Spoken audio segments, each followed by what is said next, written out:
As we sit here right now, we are less than a week away from Election Day, and some commentary that has been taking up a lot of headlines, a lot of space, has been commentary surrounding the term garbage. And as you know, that started on Sunday night, so let's walk through the timeline and break it down. So Sunday night, a comedian at Trump's Madison Square Garden rally said that Puerto Rico was a, quote, floating island of garbage. On Tuesday night, Harris was making what she touted as her closing argument at the Ellipse, and at the same time President Biden was making remarks. He pointed to that MSG Puerto Rico garbage, what was described as a joke. It didn't sound like a joke, and he said this, quote, "The only garbage I see floating out there is his supporters." He then paused and he added this: his demonization of Latinos is unconscionable and it's un-American. What are your thoughts that we are speaking about this instead of those kitchen table issues that a lot of voters care about the most? Yeah, I think that it's really just a terrible move for Trump's campaign to be doing this the last week of the election, especially the fact that a big part of his base are Latino men. So talking about Puerto Ricans in this way, especially in New York City, which has some of the most Puerto Ricans in the entire country, was just not a good move for his campaign. Biden's comments, that's sort of a separate issue. I'm glad, honestly, that Biden is not running for office and that it's Kamala Harris, because I think Kamala is as sharp as a tack, and I think she understands that, yes, that comment was an awful thing to say about Puerto Ricans and about the Latino community, but also it is an opportunity for her to bring those voters in. And so making sure that she's not being more divisive in her language, I think, is the exact reason why we've chosen her to run.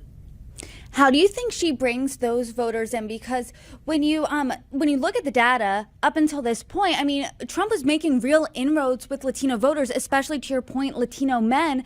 And when you look at a state like Pennsylvania that's critical in this race, critical in this election, it might come down to Pennsylvania. Pennsylvania's population, 3.5% of it is Puerto Rican. So do you think that this is a real damaging moment for the Trump campaign? And how does Kamala Harris win these voters back?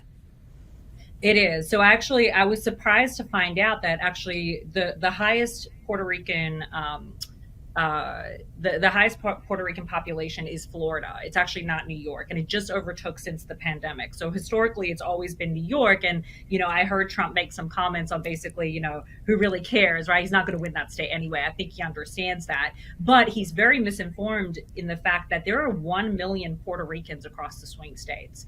That's a big number, especially when we're looking at the polls being this close. And do you think other voters, maybe who are on the fence, maybe independent voters, swing voters, Nikki Haley Republicans, who think, hey, I'm very concerned about the economy, I don't like Trump's personality, but I'm going to vote for him anyway. Do you think this is a moment for them? And how does Kamala Harris capitalize on that? I think that this is a great moment for her to be honest, that the Republican Party has always thought this, right? This is what they believe.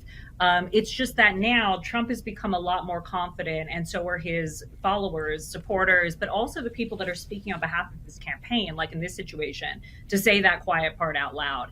And that's where we start to get dangerous. And I think that in this last week, what we really need to be doing as a Democratic Party is that we need to be telling voters that when Trump says something, to believe him. Okay, he's not just saying these things, and not just Trump, but people also that are close to Trump, that are at these rallies, that are speaking on his behalf.